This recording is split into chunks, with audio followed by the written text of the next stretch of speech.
अस्सलाम वालेकुम ख़ातिन हज़रात, मैं हूँ इसरार अहमद कसाना। बड़े इंपॉर्टेंट टॉपिक्स हैं, लेकिन आज हमारा जो फ़ोकस होगा, वो थोड़ा-सा ज़रा हट के होगा और मुख्तलिफ इश्यूज़ जो चल रहे हैं, बहुत ही इंपॉर्टेंट हैं। ख़ास तौर पे आपने देखा होगा कि साउथ कोरिया के बारे में पहले खबर आई कि मार्शल लॉ लगा दिया गया है, फिर मार्शल लॉ उठा दिया गया 6 घंटे के बाद। क्यों हुआ ये, क्या इसका भी ज़रा तज़िया करते हैं। साथ-साथ प्रेज़िडेंट ट्रंप जो आने वाले हैं, उन्होंने ब्रिक्स को बहुत बड़ा थ्रेट दिया है और उन्होंने कहा कि अगर आपने डॉलर के खिलाफ कोई काम करने की कोशिश की, तो हम आपको 100% टैरिफ जो है वो लगा देंगे। इसका क्या इम्पैक्ट होगा, ये भी ज़रा देखेंगे कि ब्रिक्स के ऊपर कोई जो मामला चल रहे हैं वो क्या हैं। ट्रंप की कैबिनेट के बारे में थोड़ा-सा ज़रा बात करने की कोशिश करेंगे। 2.0 जो है वो कैसी होगी और किस तरीके से होगी। साथ ही साथ हम सीरिया में देख रहे हैं कि मामला जो हैं वो काफ़ी ख़राब हो रहे हैं और अलेप्पो के फ़ॉल के बाद अब सुना है कि मज़ीद उनकी पेशकदमी जारी है। इसका ज़रा तजिया करेंगे और हमें जॉइन कर रही हैं भारत से हमारी बहुत ही मोहतरम जनाब प्रोफ़ेसर अनुराधा चिनॉय साहिबा, जो कि जेएनयू के अंदर बहुत अरसा पढ़ाती रही हैं, डीन के तौर पर रिटायर हुई और आजकल भी एकेडमिक्स के साथ ही अटैच्ड हैं। उनसे ज़रा बात करेंगे, उनसे ज़रा समझने की कोशिश करेंगे कि स्ट्रैटेजिक डायनामिक्स जो ग्लोबली चल रही हैं, वो कैसी हैं। Here comes professor Anuradha Chinoy साहिबा। प्रोफ़ेसर साहिबा गुड मॉर्निंग जी, कैसी हैं जी आप, ठीक-ठाक हैं? ठीक है। अच्छा गुड। अच्छा सबसे पहले तो मुझे बताइए साउथ कोरिया में क्या हुआ कि अचानक पहले उन्होंने मार्शल लॉ लगा दिया और फिर 6 घंटे के बाद उसको उठा भी लिया। क्या कोई ख़ास वजह हुई? क्या पहले लगाने की ज़रूरत क्या थी अगर उठाना ही था तो? भाई साउथ कोरिया में जैसे एक तो बाकी देशों में हो रहा है कि जो पॉलिसीज आ रही हैं उससे इनइक्वालिटी बढ़ रही है, लोग थोड़ा तंग हैं। तो कुछ मामला था कि कुछ स्ट्राइक्स वगैरह ऐसे हो रही थी, ठीक है। लेकिन ये और वहाँ पे प्रेसिडेंशियल और सिस्टम है और पार्लियामेंट भी है, नेशनल असेंबली। जी। और वो दोनों अलग-अलग ग्रुप से हैं। नेशनल असेंबली में जो मेजॉरिटी है, वो प्रेसिडेंट की पार्टी से अलग है। अच्छा। तो उन्होंने जो डिमांड्स उठाई थी, वहाँ डॉक्टर्स की भी स्ट्राइक चल रही है। कई ट्रेड यूनियंस भी वहाँ बहुत स्ट्रॉन्ग हैं। तो उनकी दोनों की कोई कॉन्ट्रडिक्शन थी प्रेसिडेंट और पार्लियामेंट के बीच में, और प्रेसिडेंट ने बहुत गलती करी और मार्शल लॉ डिक्लेयर कर दिया। हाँ जी। अब कोरिया में 1980-81 तक मिलिट्री रूल था और वहाँ को बहुत पॉपुलर मूवमेंट, डेमोक्रेटिक मूवमेंट ने बहुत कोशिश करके ये मिलिट्री रूल को हटवाया था। ठीक है। तो वहाँ पे डेमोक्रेटिक कल्चर काफ़ी बैठ गई है। हाँ। लोग को अपने डेमोक्रेसी से बहुत उत्साह और प्यार है। हुँ। तो पार्लियामेंटेरियंस जो थे, वो जैसे पाकिस्तान में हुआ था, नेशनल असेंबली में घुस गए और हाँ, बिल्कुल। उन्होंने कहा हम नहीं निकलेंगे, रेज़ोल्यूशंस पास कर दी। हाँ। ये इल्लीगल है, ये कॉन्स्टिट्यूशन के खिलाफ है। चाहे प्रेसिडेंट ने मिलिट्री को बुलाया, पार्लियामेंट के बाहर वहाँ -2 डिग्रीज था, लेकिन 1 घंटे में 3000 लोग पहुंच गए, उसके ये बढ़ते गए बहुत लोग। तो हाँ। उसने इंटरनेशनल कम्युनिटी, इंटरनेशनल कंट्री से स्टेटमेंट्स आने लग गई कि ये नहीं चल सकता। तो उस पे इतना दबाव भी आया हाँ। और उसने देखा कि उसके साथ कोई नहीं है, तो उसको ये हटाना पड़ा बहुत जल्दी, नहीं तो यहाँ बहुत दिक्कत हो जाती थी। पर लोगों ने बिल्कुल इसको रिजेक्ट किया, इसलिए इसको विथड्रॉ करना पड़ा। तो ये बेसिकली उन कंट्रीज़ के लिए भी बड़ा मैसेज है कि जो लोग चाहते हैं या मतलब इस पे कोशिश करते रहते हैं कि यहाँ पे मार्शल लॉ लगाया जाए, तो उनके लिए मैसेज है कि martial law is not acceptable anywhere in the world right now. It is not acceptable. Democracy थोड़ी बहुत की सेंस कल्चर आ चुकी है, लेकिन कई कंट्रीज में ये भी हो रहा है कि चाहे डेमोक्रेसी है, फिर भी ऑपोजिशन को या लोग जो डिसेंट करते हैं उनको उनका दबाव करते रहो। हाँ। तो कहीं चलता है, कहीं नहीं चलता। वहाँ भी सीखना पड़ेगा कि कैसे हाँ। डीपर और डीपर डेमोक्रेसी आए। हाँ, ठीक है। अच्छा ये जो हमने बात करनी है बेसिकली जो ट्रम्प साहब ने किया है, थ्रेट किया है, मैं बल्कि उनका ट्वीट जो है वो आपको पढ़ के सुना देता हूँ, दिखा भी देता हूँ कि उन्होंने फरमाया कि the idea that the BRICS countries are trying to move away from the dollar while we stand by and watch is over. require a commitment from these countries that they will neither create a new BRICS currency nor back any other currency to replace the mighty US dollar, or they will face 100% tariffs and should expect to say goodbye to selling into the wonderful US economy. They can go find another sucker. There is no chance that the BRICS will replace the US dollar in international trade, and any country that tries should wave goodbye to America. अब ये उन्होंने बात कही है और इसको काफी threat समझा जा रहा है ब्रिक्स कंट्रीज के अंदर भी, लेकिन मुझे याद है पिछले प्रोग्राम में भी आपने कहा था कि इस तरह की तो कोई बात ब्रिक्स में हो नहीं रही है, कोई करेंसी वगैरह के ऊपर तो कोई इस तरह का इशू है नहीं, तो फिर ये क्या वजह है कि डॉलर क्या is it facing the heat already, क्योंकि ट्रम्प के आने के ऊपर हो सकता है कुछ मामला इस तरह के चलें, क्योंकि ब्रिक्स को इस तरह थ्रेटन करना और इतना बड़े ग्रुप को जो कि 50% ऑफ ग्लोबल पॉपुलेशन को रिप्रेजेंट करता है, और फिर आपको ये भी पता है कि जो जब ये इनकी कैंपेन चल रही थी प्रोफेसर साहबा, तो इन्होंने ये कहा था जी सैंक्शंस डोंट वर्क। अब एक तरफ ये कहते हैं सैंक्शंस डोंट वर्क, दूसरी तरफ कहते हैं 100% जो है वो टैरिफ लगा देंगे, तो ये तो अजीब सी बात नहीं है? बिल्कुल। एक तो मैं कहूंगी कि ये एक इकोनॉमिक थ्रेट के तरीके से आ रहा है, क्योंकि आप देखेंगे कि अमेरिका की पुरानी आदत है कि जब वो एक थ्रेट बना देते हैं और उसके मुताबिक, जैसे Iraq weapons of mass destructions हैं, कहाँ थे? नहीं थे। या रशिया हमें इज अ थ्रेट, पर नहीं है। उनको कहाँ थ्रेट है? उनके प्रॉब्लम्स हैं, जो भी है, अभी टाइम नहीं है उसके बाद। तो इस तरह से ये उसने एक थ्रेट बता दिया।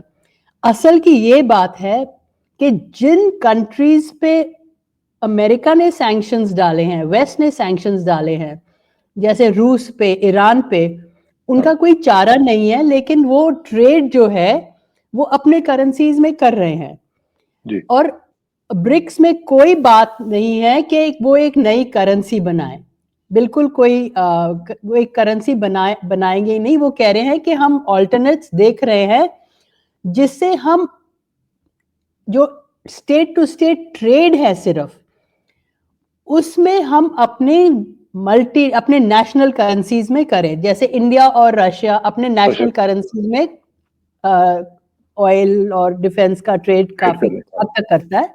ठीक। रूस और चाइना करते हैं, इन आसियान कंट्रीज कुछ करते हैं, ट्रेड स्वैप जैसे होता है।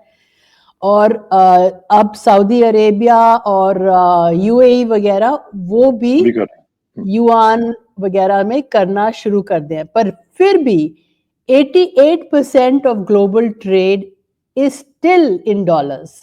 तो डॉलर्स और ब्रिक्स बार बार कह रही है कि वो डॉलर को बाईपास नहीं कर रही, लेकिन जहां प्रॉब्लम्स हैं, जहां शॉर्टेज है, जहां पे कंट्रीज डेट में हैं, अपना डॉलर डेट नहीं पे कर सकते, इंडेटेड कंट्रीज जो 30 कंट्रीज हैं ऐसी छोटी छोटी, अफ्रीका, एशिया में, लैटिन अमेरिका, उनके साथ हमारा कोई चारा नहीं है, उनके लोकल करेंसी से करेंगे। ठीक है। तो for BRICS this threat is meaningless, क्योंकि वो पहले से ही उन्होंने तय कर लिया कि वो डॉलर को रिप्लेस नहीं करेंगे, लेकिन जो बायलैटरल ट्रेड है वो जरूर वो अपने नेशनल करेंसीज में करेंगे। लेकिन इसमें एक और जो एस्पेक्ट है वो है जो मैं अभी आपको दिखाता हूँ कि ये किस तरीके से वहां पे सूरत हाल जो है वो चल रही है। ये मैं आपको दिखाता हूँ, प्रेसिडेंट पुतिन का एक शॉर्ट सुनाता हूँ। ये कहते हैं, इसको जरा पढ़िएगा बल्कि ये क्या कह रहे हैं। Вы сказали, что доллар используется в качестве оружия. Да, действительно, мы видим это так. На самом деле, думаю, что это большая ошибка тех, кто это делает, потому что использование доллара, а он является до сих пор важнейшим инструментом в мировых финансах, как средство достижения политических целей, подрывает доверие к этой валюте и снижает его возможности. Но не мы же это делаем, это делают другие люди. Мы не отказываемся, не боремся с долларом. Но если нам не дают с ним работать, что же делать? Мы тогда вынуждены искать другие альтернативы, что и происходит. ये बेसिकली जो बात कर रहे हैं, ये वेपनाइजेशन ऑफ डॉलर जो है उसको कह रहे हैं कि जी ये इन्होंने मतलब डॉलर को एज ए वेपन यूज किया हुआ है मुख्तलिफ कंट्रीज के अगेंस्ट। तो इसके ऊपर जरा हमें बताएं कि ये कितना बड़ा थ्रेट है और ज़ाहिर है कि अगर ब्रिक्स को ये फ़ील होता है, तो ब्रिक्स के पास तो फिर चांस कोई ना कोई इस तरह की ऑप्शन होनी चाहिए ना कि जो वेपनाइज़ेशन का मुकाबला कर सकें। ये वेपनाइजेशन सैंक्शंस ही है, यूनिलैटरल इकोनॉमिक मेजर्स जिसे कहते हैं, जी, कि जो भी कंट्रीज अमेरिका से कुछ डिसेंट करते हैं या उनके खिलाफ कुछ उनकी बात नहीं मानते, तो पहली चीज उन पे सैंक्शंस लगा देते हैं। जी हाँ। सॉरी। तो रूस पे तो लगाई ही हुई हैं, चीन पे भी कई चीजों पे, कई सेक्टर्स पे लगा रहे हैं बार बार। चिप्स पे कभी कह रहे हैं कि उनके टैरिफ्स पर आ रहे हैं, तो इसका मतलब है वेपनाइजेशन। अमेरिका ने करीब 50-60 कंट्रीज पे अपनी हिस्ट्री में सैंक्शंस लगाए हैं। क्यूबा पे अभी भी लगे हुए हैं, ईरान पे लगे हुए हैं। तो ईरान क्या सब सारी पॉपुलेशन ट्रेड के बिना खत्म हो जाए? वो अपना ट्रेड रूस और चीन वगैरह से अपने करेंसीज में करेंगी।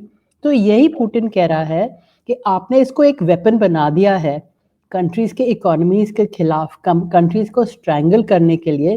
तो हमें हमारा कोई चारा नहीं रहता, हम डॉलर के खिलाफ नहीं हैं। पर आपने अगर ये सैंक्शंस, या तो आप सैंक्शंस हटाएं, हाँ, अगर आप सैंक्शंस को बार बार यूज करेंगे तो फिर हम ऑल्टरनेटिव्स देखेंगे। लेकिन ब्रिक्स जो ये अब 10 पार्ट कंट्रीज का ब्लॉक है, वो हाँ, एक कोई करेंसी नहीं बनाने वाला, पर वो ये बायलैटरल ट्रेड जो है और शायद एक स्विफ्ट मैसेजिंग इसका सिस्टम, हाँ, फाइनेंशियल हाँ, मैसेजिंग सिस्टम बना सकता है, उनकी कोशिश है बनाने की। चाइना की खुद अपनी मैसेजिंग सिस्टम है, स्विफ्ट से अलग, सिप्स। हाँ। रूस की भी है, इंडिया में भी है। तो सबने अपनी मैसेजिंग सिस्टम्स बनाए रखी हैं, तो पर वो तो इंटर अनु जी कंट्री हो ट्रेड सकता है, नहीं है। हो सकता है कि इसी चीज़ को ट्रम्प जो है वो प्रीएम्प्ट कर रहे हों कि ये जो है अगर सिलसिला चलता रहेगा, तो ये डी-डॉलराइज़ेशन की तरफ बढ़ेगा, ये नई करेंसी की तरफ बढ़ेगा, ये मल्टीपोलैरिटी की तरफ बढ़ेगा और वो ज़ाहिर है कि उनके लिए थ्रेट है और ज़ाहिर है कि ये भी उनके लिए मसला होगा कि ग्लोबल साउथ अगर ऑर्गेनाइज़ होता जाता है, तो ये भी उनके लिए एक थ्रेट तो बनेगा ना ये इन द लॉन्ग रन। हाँ, बिल्कुल ये तो बनेगा, लेकिन उनको अपनी पॉलिसीज फिर चेंज करनी होगी, क्योंकि 100 कंट्रीज ने बोला है कि हम लोग ये बायलैटरल ट्रेड अपने करेंसीज में कर रहे हैं। अफ्रीकन कंट्रीज अपना मैसेजिंग सिस्टम बना रहे हैं। साउथ अफ्रीका एक हब है जहाँ से वो अपना बायलैटरल ट्रेड अपने रैंड और अपने करेंसीज में भी करेंगे। तो अमेरिका ने इसको अब एक थ्रेट के जैसे समझा है। लेकिन अगर वो बोलेंगे ये थ्रेट को करने के लिए हम इनको अब बिल्कुल हमारे साथ ट्रेड नहीं करनी देंगे, तो फिर बाकी कंट्रीज देखेंगी। और भी कंट्रीज हैं, सिर्फ अमेरिका एक ही कंट्री नहीं है जो हाँ, हाँ, हाँ, थ्रेटन कर सकता है। वो आपस में ट्रेड जरूर करेंगी, जो हो रहा है। जो हो रहा और है। अगर आईएमएफ का डेटा देखें तो उसमें दिखा रहे हैं कि जैसे 88% ग्लोबल ट्रेड डॉलर में भी अभी भी है, क्योंकि इंटरनेशनल फाइनेंशियल सिस्टम सिर्फ ट्रेड नहीं है, उसमें ट्रेजरी बॉन्ड्स, इन्वेस्टमेंट्स, कई इंस्ट्रूमेंट्स हैं। वो इंस्ट्रूमेंट्स तो अभी डॉलर्स में ही हैं, क्योंकि वो अभी ही जी एक हाँ। एक्सचेंज करेंसी है, यूजेबल करेंसी है। और लेकिन सब लेकिन लोग उनके ट्रम्प के आने से पहले ही हम देख रहे हैं कि चाइना ने तो प्रीएम्प्टिव स्ट्राइक्स जो है वो करनी शुरू कर दी हैं, बल्कि उन्होंने बैन कर दिए हैं exports to the United States जो मुख्तलिफ बड़े की हाई टेक मटीरियल्स हैं, लाइक गैलियम है, जर्मेनियम है, एंटीमोनी है, इस तरह के जो बड़े हाई टेक किस्म के मटीरियल्स हैं, उनकी उन्होंने जो एक्सपोर्ट है टूवर्ड्स यूएस उसको बैन भी कर दिया। तो इसका मतलब हाँ, है कि ये ट्रेड वॉर्स तो चलेंगी। वो तो चलेंगी और शुरू हुई है अमेरिका की तरफ से। पहले पहले अमेरिका ने कुछ चाइनीज इलेक्ट्रिक व्हीकल्स वगैरह पे बंद लगाया था, कुछ चाइनीज कंपनीज को सैंक्शन किया था। तो अब चाइना ने रिटेलिएट किया, क्योंकि चाइना के पास भी बहुत इकोनॉमिक पावर है। तो ये जी ट्रेड वॉर्स मुझे लगता है ट्रम्प के आने के बाद इंक्रीज हो जाएंगी, खासकर कुछ कंट्रीज के साथ जैसे चाइना, और कुछ कंट्रीज जैसे इंडिया, वियतनाम वगैरह को फायदा भी होगा, क्योंकि और वहाँ उसमें की हम कंपनी, अमेरिकन जो हम देख कंपनीज रहे हैं, इधर आएंगे। लेकिन साथ ही साथ हम देख रहे हैं जो ट्रम्प 2.0 है उसमें तो उनकी जो पॉलिसीज लग रही हैं वो तो मुझे लग रहा है कि जो पहले से भी ज्यादा अजीब तरह की इनकी पॉलिसीज हो रही हैं, क्योंकि मैं देख रहा हूँ जितने भी ओलिगार्क्स हैं उनको इकट्ठा करके ये कैबिनेट में लेके आ रहे हैं। आज भी आपने सुना होगा कि उनको एक डिफेंस सेक्रेटरी जो है, डेप्टी डिफेंस सेक्रेटरी, वो भी एक बिलियनर को वो लगा रहे हैं, अपने दोस्तों को लगा रहे हैं। रशिया को हम देखते हैं कि वो ओलिगार्क्स से वो निजात हासिल कर रहे हैं, they are getting rid of them. और अमेरिका में ओलिगार्क्स जो हैं वो अपनी जगहों पे ज्यादा से ज्यादा आते जा रहे हैं। तो 2.0 जो ट्रंप है वो कैसा आपको नजर आ रहा है? हाँ, वो बिल्कुल ओलिगार्किक सिस्टम होगी, ओलिगार्क्स को फायदा होगा। जो आम वर्किंग क्लास है, मिडिल क्लास है, वो थोड़ा स्क्वीज होगी, क्योंकि उनकी पॉलिसीज ही ये हैं कि टैक्सेस को कम करो। और आप देखेंगे उनके पूरे कैबिनेट में कोई ब्लैक अमेरिकन रिप्रेजेंटेटिव है ही नहीं। अभी तक तो कोई भी नहीं। वाइट सुप्रीमेसिस्ट होंगे, और ज्यादा से ज्यादा एक तो एथनिक इंडियंस को वहां तक उनकी डाइवर्सिटी जाती है। हाँ। उससे ज्यादा आपको वहां कुछ मिलना नहीं है। तो लेकिन ट्रंप जो कह रहा है कि मैंने वॉर्स एंड करनी है, वो देखा जाएगा। मिडिल ईस्ट में तो वो नहीं एंड करेगा, क्योंकि इजराइल उनका हेजेमोनिक पार्टनर है, उससे उनका कंट्रोल करते हैं। और हम सीरिया की भी अभी बात करेंगे। ठीक है। तो उनकी काफी कंटिन्यूएशन रहेगी पॉलिसी में, और इकोनॉमिक पॉलिसी में। बल्कि बाइडेन ने जो लोन्स वेव किए थे, स्टूडेंट लोन्स, कुछ हाउसिंग, वो ये नहीं करने वाला। ये बहुत ही प्योर ओलिगार्किक काइंड तरीके का एक कैपिटलिज्म को इनकरेज करेगा। ठीक है। अच्छा, शाम और जो सीरिया है उसकी तरफ जाने से पहले मैं आप चाहूंगा कि एक छोटा सा कमेंट आप जरूर कर दें। जो हम देख रहे हैं, जो बांग्लादेश की सिचुएशन है वो काफी हम देख रहे हैं कि वॉलेटाइल होती चली जा रही है, specially with regards to India के साथ जो उनके रिलेशनशिप है। उसमें हम देख रहे हैं कि अभी एक तो ये हुआ है कि 14th मेंबर जो है, एक religious delegation headed by Jamaat Islami, ये चाइना को विजिट कर रहा है। और आपको याद है कि पिछले महीने भी एक बीएनपी का जो डेलीगेशन था वो बीजिंग से होके आया था।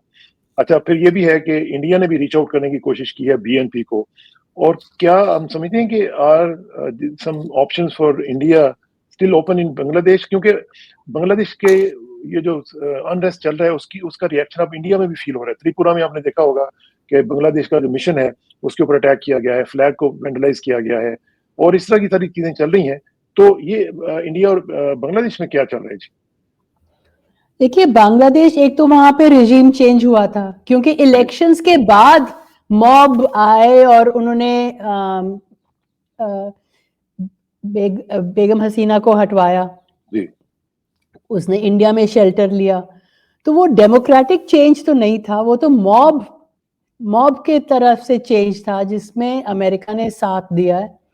हाँ। और अभी तक फिर से, तो अगर ऐसा चेंज हो, इसका मतलब अगर जनता आवाम हैप्पी नहीं है तो इलेक्शंस होने चाहिए। इलेक्शंस का कोई बात ही नहीं हो रही, और पॉलिसीज बनाए जा रहे हैं। और उनकी कोशिश है कि इंडिया को चाइना से बैलेंस किया जाए। हाँ। लेकिन इंडिया के रिलेशंस चाइना से कुछ इम्प्रूव होते जा रहे हैं। हाँ। बॉर्डर पे काफी बातचीत बहुत लंबे अरसे से हो रही है। तो बॉर्डर पे बात के डिसएंगेजमेंट हो रही है, जो लाइन ऑफ एक्चुअल कंट्रोल है। चाइना इंडिया से ट्रेड करना चाह रहा है। चाइना इंडिया ट्रेड बहुत बढ़ गया है, बहुत ज्यादा। तो बांग्लादेश को ये बैलेंसिंग से शायद कुछ फायदा मिले, लेकिन वहां पे इंटरनल स्टेबिलिटी नहीं आ सकती। उन्होंने इंडिया से बहुत लोन्स ले चुके हैं। इंडिया क्या पावर कंपनीज वहां का पावर चलाती हैं। तो बेस्ट उनके लिए होगा कि वो इंडिया से बातचीत करे। और इंडिया ये भी, जो भी वो कह रहे हैं कि जो भी गवर्नमेंट आएगी इलेक्शन के साथ, उनको इंडिया उनको सपोर्ट करेगी। हाँ, तो ये नहीं है कि इंडिया इंटरनल मामले में दखल नहीं देना चाहता। तो बांग्लादेश पर जो उनका प्रेसिडेंट है यूनुस, वो इंडिया से काफी खफा है। तो लेकिन हमें तो मुझे खास ये भी लगता है कि अगर आपने रिजीम चेंज करी है तो आप इलेक्शंस अनाउंस कीजिए, चाहे अर्ली अगले साल। ये नहीं कि आप एक तरीके का एक मार्शल लॉ वहां भी चला हुआ है। हाँ। क्योंकि वहाँ कौन वैसे कंट्रोल जो में है? इतना एंटी इंडिया सेंटिमेंट है, वो भी आप देखें ना, फॉर एग्जांपल अभी उन्होंने एक पिटीशन कोर्ट में भेजी है और उसमें कहा जी हम्म, कि इंडियन न्यूज़ चैनल्स जो हैं, उनको बंद किया जाए। दूसरी तरफ उनको ये हम्म, भी है कि जी हिना वाजी साहबा को जो है, वो इंडिया बहुत बड़ा एक प्रोटोकॉल के साथ उनको रखा हुआ है गेस्ट के तौर पर। और वैसे बाय द वे हसीना साहबा जो है, वो भी लूसन अप कर रही हैं, उन्होंने एड्रेस किया है न्यूयॉर्क में वर्चुअली और वो भी काम कर रही हैं। तो ये भी चीज़ें जो हैं, वो एक-दूसरे को सूद करने के लिए तो नहीं की जा रही ना, एक-दूसरे को बल्कि फ्लेयर अप किया जा रहा हम्म। है। हाँ बिल्कुल, पर हसीना की सबसे बड़ी पॉलिटिकल पार्टी है और ठीक डेमोक्रेटिक कल्चर ये होनी चाहिए कि आप ऑपोजिशन को रिस्पेक्ट करिए। अगर हाँ, हसीना जैसे इमरान खान को बंद किया हुआ है इतनी बुरी हालत में, हाँ, वो डेमोक्रेसी को कोई चार चांद नहीं लगाता। तो आप डेमोक्रेट अगर आप बता रहे हो कि आप डेमोक्रेसी है और हसीना एक डिक्टेटर थी और इसीलिए हमने उसे हटाया, तो आप खुद फिर डिक्टेटर बन गए। हाँ, या तो आपने हटाया तो आप डेमोक्रेसी को वापस लाइए। और उनको ये ऑब्सेशन है कि इंडिया इंटरवीन कर रही है। अगर हाँ, इंडिया इंटरवीन कर रही है, आप अपनी जनता को बोलिए कि इंडिया का मत सुनिए, हमारी सुनिए। हाँ, हाँ। तो ये सब ऐसे ही चल रहा है जैसे जॉर्जिया में आपने भी ऐसे ही। हाँ, आपने इमरान खान का ज़िक्र किया। अब इमरान खान की जो इस वक़्त सिचुएशन है और जिस तरीके से वहाँ पे उनके सपोर्टर्स के ऊपर 26 नवंबर को अटैक किया गया और लोगों की किलिंग्स हुई हैं वहाँ पे बहुत बड़ी तादाद में। तो उसको इंडिया में आप लोग किस तरह देख रहे हैं? क्या ये सूरत-ए-हाल जो है ये रीजन को डिस्टेबलाइज़ कर सकती है? इंडिया का इसमें आप जैसी जो स्ट्रेटेजिक कम्युनिटी है, उनका क्या रिएक्शन है जिसके ऊपर? नहीं, उनका कंसर्न है इश्यूज पे, पर वो पाकिस्तान तो में तो बिल्कुल कुछ कह नहीं सकती क्योंकि एकदम वो हो जाएगा कि इंडिया इंटरवीन कर रही है। हाँ, तो वो हाँ, चुप हैं, लेकिन देख रहे हैं कि ये मिलिट्री फिर से वहाँ बहुत पावरफुल हो रही है और वो इंटरवीन कर रही है और वो फॉरेन पॉलिसी को कंट्रोल कर रही है। तो पाकिस्तान में ही इंस्टेबिलिटी काफ़ी है। इमरान खान की सबसे बड़ी पार्टी है, लेकिन हाँ। उस पे लॉ फेयर जैसे लॉ को वेपनाइज, वहाँ लॉ जी, को जी। वेपनाइज किया हाँ, हुआ है। हाँ, आजकल यही चल रहा है, कहीं कहाँ पे हाँ, डॉलर को वेपनाइज, कहीं लॉ को हुँ, वेपनाइज। और वो लॉ का प्रोसेस इतना धीरे है हाँ, कि कई हाँ, केसेस वो जीत भी गया, लेकिन फिर भी उसको, हाँ। मैंने तो सुना है कि सॉलिटरी कन्फाइनमेंट बहुत जी, जी। जी, अभी भी रिसेंटली भी उनके बुरी ऊपर काफ़ी अटैक सर्कमस्टेंसेस, आया वो था। बिल्कुल गलत है। पॉलिटिकल प्रिजनर्स को सॉलिटरी कन्फाइनमेंट बुरे सेल में, जहाँ पे हाँ, खाना भी ठीक नहीं है, जहाँ पे चूहे कॉकरोचेस हैं, ये तो हाँ, बहुत ही डिसरिस्पेक्टफुल और वो चाहते हैं कि उसको कोई बीमारी ही हो जाए परमानेंट। हाँ, तो हाँ, ये बिल्कुल गलत चीज़ है। तो पर हम लोग इंडिया या कोई भी कंट्री इंटरवीन नहीं कर सकती दूसरे हाँ, देशों में। ऑब्वियसली। हाँ, लेकिन हम्म, ज़ाहिर है कि आपकी ओपिनियंस तो है ना इस बारे में। ये अच्छा जी, ज़रा अब ओपिनियंस आ हैं। जाते हैं आखिर में थोड़ा-सा ज़रा हम सीरिया पे बात कर लें जो कि बहुत ही इम्पोर्टेंट है। मैंने इसलिए रखा कि आखिरी चीज़ जो होती है वो ज़्यादा इम्पोर्टेंट हुआ करती है, last but not the least. लेकिन ये है कि जो सीरिया में सूरत-ए-हाल चल रही है, आपने देखा कि अलेप्पो फॉल हो गया, जो असद की जो रेजिम है उसके ऊपर काफ़ी प्रेशर आ रहा है, एचटीएस जो है वो एडवांस कर रही है। उसके बारे में भी मुख्तलिफ लोग जो हैं वो कह रहे हैं कि जी ये जो एचटीएस है ये वेस्ट की सारी ये प्रॉक्सी है और इज़राइल इवन जो है वो उसको सपोर्ट कर रहा है। इस बारे में सारी चीज़ें चल रही हैं। आपकी इस हवाले से क्या टेक है जी? मेरी बिल्कुल यही टेक है। सीरिया में आपको पता है 2012 से कोशिश हो रही है कि असद की रेजिम चेंज हो, और वहाँ सीरिया के नॉर्थ, सीरिया भी ऐसा है कि वहाँ पे कई अलग-अलग ग्रुप्स हैं, कर्ड्स भी हैं, कुर्द्स। जी हाँ। अम, असद खुद अलावाइट है, शिया है, वहाँ पे और भी ग्रुप्स हैं। तो अ, और वो रेजिस्टेंस में काफ़ी उनका हाथ था, पैलेस्टाइन के साथ हैं ये। और एक एक्सिस ऑफ रेजिस्टेंस जो है पैलेस्टाइन के साथ, जिसमें सबसे बड़ा तो हिजबुल्ला था, फिर सीरिया के रेबल्स भी थे, सीरिया के कुछ ग्रुप्स भी थे पैलेस्टाइन के साथ, इराक के कुछ ग्रुप्स हैं पैलेस्टाइन के साथ, ईरान है पैलेस्टाइन के साथ। तो ये और जो इसमें जो एक्सेस आप बात कर रही हैं, जो टाइम्स ऑफ इजराइल है, ये कह रहा है कि वो लोग जो हैं वो इजराइल को सपोर्ट करते हैं, और वो बल्कि ये कहते हैं कि वी लव इजराइल। बिल्कुल, जो वो सीरिया के जो रिबेल्स हैं वो उनका सपोर्ट इजराइल और टर्की से भी है, क्योंकि टर्की कर्ड्स के खिलाफ है और अमेरिका से। तो ये अलायंस असद को निकालना चाहता है और वो सीरिया को मुझे लगता है बांटना चाहता है, डिवाइड कर, ब्रेकअप करना चाहता है, जिससे एक कर्ड का हिस्सा निकल आए, पर उसके खिलाफ टर्की है, वो कर्ड्स को एक देश नहीं देखना चाहता। लेकिन टर्की अपना स्ट्रेंथ वहां पे अपना पावर दिखाना चाहता है। इजराइल चाहता है, वैसे भी इजराइल ने गोलन हाइट्स पे कब्जा किया हुआ है, वो सीरिया का हिस्सा है, और वो चाहते हैं कि पैलेस्टीनियन लोग वहां चले जाएं। एथनिक क्लेंजिंग का सीरिया एक पार्ट है कि पैलेस्टीनियंस इजराइल से निकल के वहां चले जाएं, तो इसीलिए इजराइल वहां सपोर्ट कर रहे हैं। और ये सारे वेपन्स और पैसा कहाँ से आया इन रिबेल्स? 15,000 रिबेल्स आए हैं वहां, जो छोटी बात नहीं है।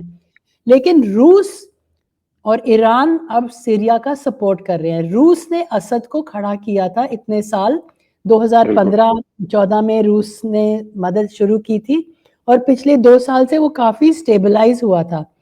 लेकिन अब जब हिजबुल्लाह के साथ सीज फायर हो गया, लेबनान के साथ, अगले दिन ही सीरिया के साथ शुरू हो गया, और सीरिया के बाद आप देखेंगे इराक में जाएंगे। और नेतन्याहू ने तो ये साफ कहा है कि उनका गोल है ईरान को अटैक करना, और उसके लिए उनको ट्रंप की मदद चाहिए, क्योंकि ईरान वो पुराना ईरान नहीं रहा। उनकी बहुत कैपेबिलिटी है। मैं वहाँ खुद गई हूँ कई साल पहले, और वो एक बहुत काफी वहाँ, हाँ, वहाँ जैसे सब जगह होता है, कुछ लोग हैं जो ईरान के खिलाफ हैं, इरानियंस, लेकिन वहाँ एक काफी डेवलप्ड कंट्री है, उनकी बहुत कैपेबिलिटी है, साइंस और टेक्नोलॉजी बहुत एडवांस्ड है। सब लोग नौकरियां करते हैं। तो हाँ, वहाँ पे इतने साल के जो सैंक्शंस हैं वो जरूर उन्होंने वहाँ पे तंग किया है। पर अमेरिका और चीन के साथ उनकी बहुत दोस्ती है, इंडिया के साथ दोस्ती है, इंडिया के साथ भी। हाँ, तो इन बहुत ज्यादा। लेकिन अगर प्रोफेसर अनु जी, अगर ये इस तरह कर रहे हैं, जिस तरह के रिपोर्टिंग भी हो रही है, बल्कि इजरायली अखबार खुद बता रहे हैं कि वो कह रहे हैं कि जी हम तो इसराइल के हक में हैं, हम तो एनिमीज नहीं हैं, और अगर इजरायली जो आईडीएफ के चीफ हैं वो खुद एडमिट कर चुके हैं कि जी हम इनको सपोर्ट कर रहे हैं, ये जो रेबल्स हैं हम इनको सपोर्ट कर रहे हैं।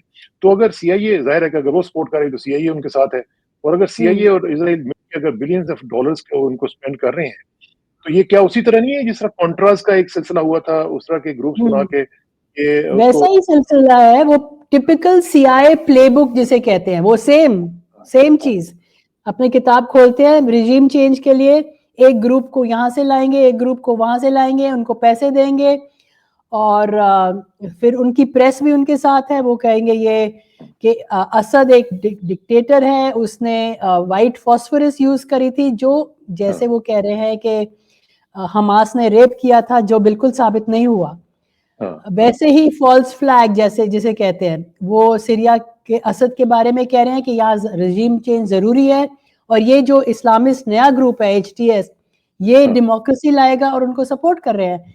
लेकिन दुनिया थोड़ी बदल गई है, ईरान, रशिया, चीन सब इनको असद को सपोर्ट कर रहा है। तो एक किस्म की छोटी सिविल वॉर है, पर अब डिपेंड करता है कि रिबेल फैक्शन जीते या असद जीते। असद ने पैलेस्टीन को इतना सपोर्ट किया है कि उनके वेपन्स वगैरह कुछ कम हुए हैं, लेकिन उनकी भी एक बहुत तेज आर्मी है, जो कुछ टाइम लगा के वो जरूर इन रेबल्स के खिलाफ एक तरीके की सिविल वॉर होगी।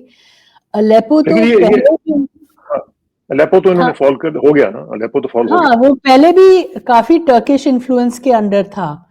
तो पर वो कोशिश करेंगे चाहे तो अलेपो को छोड़े और होम्स वगैरह बाकी जगह को सेव करें, पहले एडवांस कर रहे हैं, उसकी तरफ एडवांस कर रहे हैं। लेकिन जेक सलिवन जो है, जो नेशनल सिक्योरिटी एडवाइजर है अमेरिका के, आपको याद है जब ये एड हुआ करते थे उनके हिलरी क्लिंटन के, तो इन्होंने एक केबल भेजी थी हिलरी क्लिंटन साहबा को कि उन्होंने ये बताया था कि ये जो सो कॉल्ड अलकायदा है, जो इन्होंने बताया था कि ये जो ग्रुप अभी अलकायदा से टूट के ये बाहर ग्रुप बना है ना, तो इन्होंने कहा था कि Al Qaeda is on our side in Syria. ये जो विकीलीक्स की जो केबल्स थी, हाँ, ये हाँ। उसमें उन्होंने बताया था। तो ये यहाँ तक ये बताते रहे हैं कि जी जो अलकायदा है ये तो हमारे लिए काम कर रही है।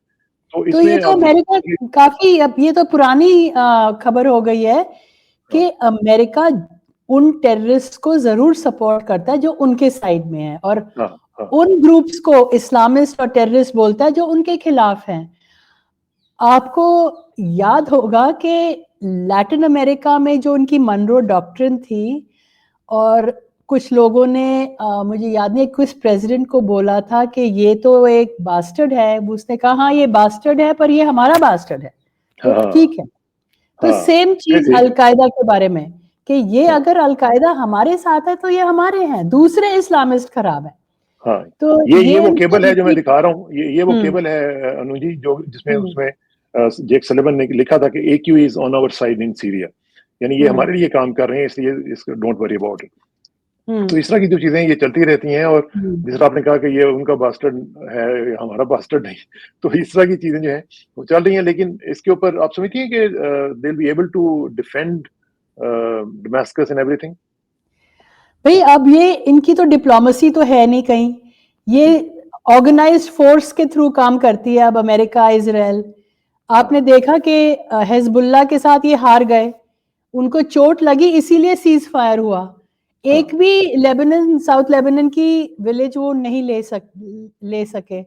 तो ये अब एक्सिस ऑफ रेजिस्टेंस के पीछे हैं, क्योंकि वो उनकी सोच है कि अगर सीरिया गिरे तो फिर ईरान बहुत इजी है गिराने के लिए, क्योंकि सारी असिस्टेंस पैलेस्टाइन और लेबनान को सीरिया के थ्रू जाती है, और उनकी एक अलायंस है इन कंट्रीज, इन नॉन स्टेट एक्टर्स और ईरान की, और अब रूस की भी। तो कोई कह नहीं सकता इसमें कौन जीतेगा, पर मुझे तो लगता है कि सीरिया 2-3 साल से काफी स्टेबलाइज्ड है, उनकी आर्मी है, रूस वहां पे बॉम्बिंग कर रहा है जहां पे रिबेल्स है, लेकिन वो अपने ग्राउंड फोर्सेस तो बिल्कुल नहीं भेजेंगे, वो यूक्रेन में फंसे हुए हैं। तो अमेरिका, इजराइल, टर्की सोचता है ये अच्छा मौका है सीरिया को गिराने के लिए। अच्छा, आखिर में सिर्फ मैं चाहूंगा कि जो UN जनरल असेंबली में आज एक रेजोल्यूशन अडॉप्ट हो गई है for the peaceful settlement of the question of Palestine, और उसमें उन्होंने रीट्रेट किया है कि सारे जो मामला उनको ठीक तरीके से हल किया जाए, एक कॉम्प्रिहेंसिव और लास्टिंग पीस जो है वो मिडिल ईस्ट में किया जाए। ये पास हुई है, और इसमें जो इसकी फेवर में 157 वोट्स आए हैं, अगेंस्ट 8 आए हैं, और एब्सटेन जो किया है वो 7 लोगों ने किया है। और ये जो सूरत हाल है इसका कुछ इम्पैक्ट पड़ेगा, क्योंकि इसराइल में हम देख रहे हैं कि इसराइल ने तो अपनी पॉलिसीज जो है वो उसी तरह रखी हुई हैं। आज आपने पढ़ा होगा कि उन्होंने अजान देने के ऊपर भी पाबंदी लगा दी है इसराइल के अंदर, और उन्होंने ये कहा कि हम ये अजान जो है ये शोर करती है और ये हम नहीं होने देंगे।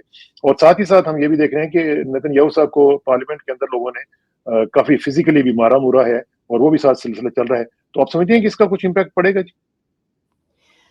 इम्पैक्ट, उनकी लेजिटिमेसी तो पहले से ही खत्म है।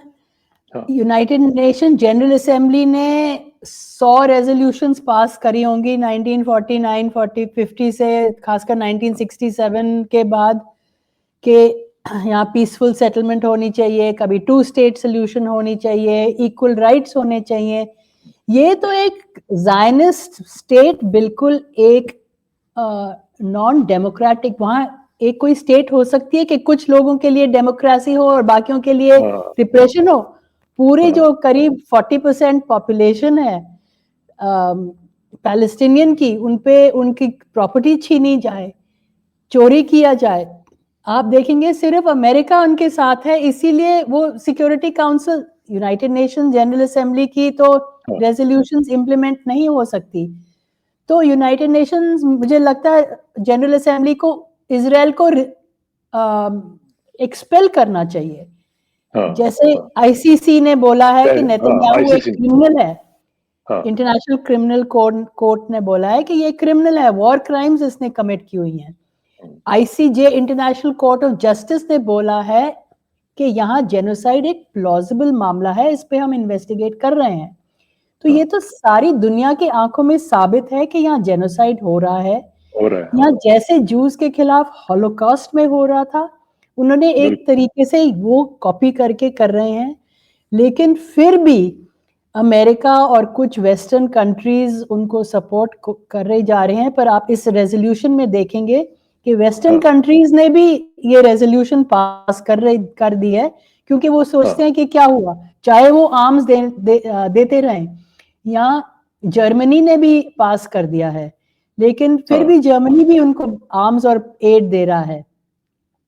तो मुझे लगता है ये बाइंडिंग नहीं है, पर रेजोल्यूशन ऐसी होनी चाहिए ये जो भी सपोर्ट करते हैं इनको आर्म्स देना बंद करें, इजराइल को जनरल असेंबली से हटाया जाए और सिक्योरिटी काउंसिल पे इस तरीके का दबाव डाला जाए। पर अमेरिका जो सबसे स्ट्रॉन्ग सुपर पावर है और वो अपना स्टेटस रखना चाहता है, उसके लिए ऑयल पॉलिटिक्स, खासकर चाहे अमेरिका में अपना ऑयल है, लेकिन वो चाहता है कि ईरान वगैरह से ऑयल चीन में ना जाए। तो ये उनकी समझ है अपने हेजेमनी को मेंटेन करने के लिए। और ये सारी चीजें, चाहे जो जॉर्जिया में हो रहा है, सीरिया में हो रहा है, ये सब अमेरिका का हाथ जरूर है उसमें। और लोगों को बोलना चाहिए और एक पोजीशन लेनी चाहिए। जैसे कोरिया ने अपने डिक्टेटर को हटा दिया है, मुझे लगता है वो उस प्रेसिडेंट को निकाल देंगे। उनकी रेजिग्नेशन की डिमांड। अब डेमोक्रेटिक मूवमेंट वहाँ और भी चलेगा। तो लोगों के हाथ में है ये असल में, अगर उनके पास गट्स हैं तो करें। ठीक है अनु जी, बहुत बहुत शुक्रिया, thank you very much and see you very soon जी। बहुत शुक्रिया, thank you for your time जी, थैंक यू वेरी मच, खुदा हाफिज।